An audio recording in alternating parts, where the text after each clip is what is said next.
Welcome to Tamil சமையல் plus. இன்றைக்கி ரொம்ப ஒரு ஹெல்த்தியான சோள பணியாரம் எப்படி செய்யலாம் அப்படின்னு பார்க்கலாம். இதுக்கு தேவையான பொருட்கள் 1 கப் அளவுக்கு சோளம், 1/2 கப் அளவுக்கு இட்லி அரிசி, 1/4 கப் அளவிற்கு உளுந்து. இது 3ஐயும் சேர்த்து நல்லா கழுவிட்டு ஒரு 6 மணி நேரத்துக்கு ஊற வைக்கலாம். இந்த சோளம் ஊற கொஞ்சம் நேரம் எடுக்கும், அதனால் 6 மணி நேரத்துக்கு ஊற வச்சுக்கலாம்.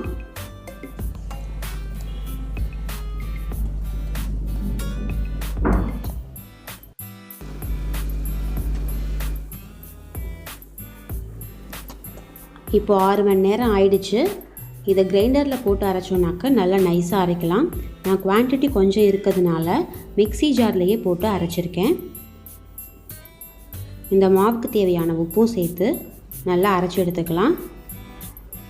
இந்த பதத்துக்கு அரைச்சி எடுத்து இதை ஒரு 8 மணி நேரத்துக்கு புளிக்க வைக்கலாம்.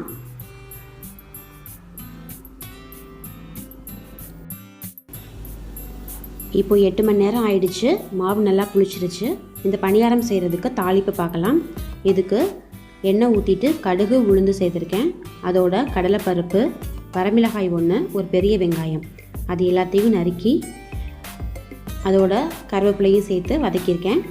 இந்த வெங்காயம் வதங்க தேவையான உப்பும் சேர்த்து வதக்கிக்கலாம். வதக்கிட்டு புளிக்க வச்ச இந்த மாவோடு சேர்த்துடலாம். இந்த சோளத்தில் நிறைய சத்துக்கள் நிறைஞ்சிருக்கு.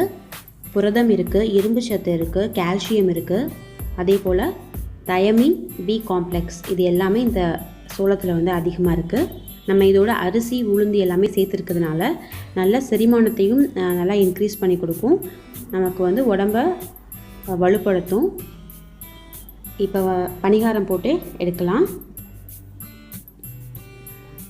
நம்ம டெய்லி தோசை இந்த மாதிரி செய்கிறதுக்கு இந்த மாதிரி கொஞ்சம் டிஃப்ரெண்ட்டாக செஞ்சோன்னா பசங்களுக்கும் ரொம்ப பிடிக்கும். நல்ல ஒரு சத்தான உணவு சாப்பிட்ட மன திருப்தியும் கிடைக்கும். நான் பணிகாரமாகவும் ஊற்றிருக்கேன், இதையே அடை மாதிரியும் ஊற்றிருக்கேன்.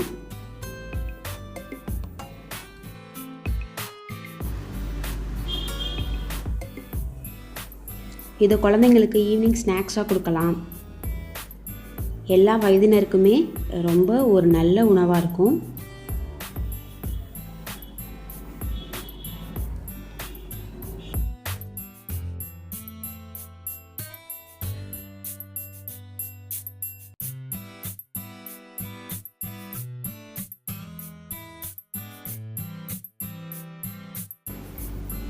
இப்போ சூப்பராக பணிகாரமும் ரெடி ஆகிடுச்சு, அடையும் ரெடி ஆகிடுச்சு.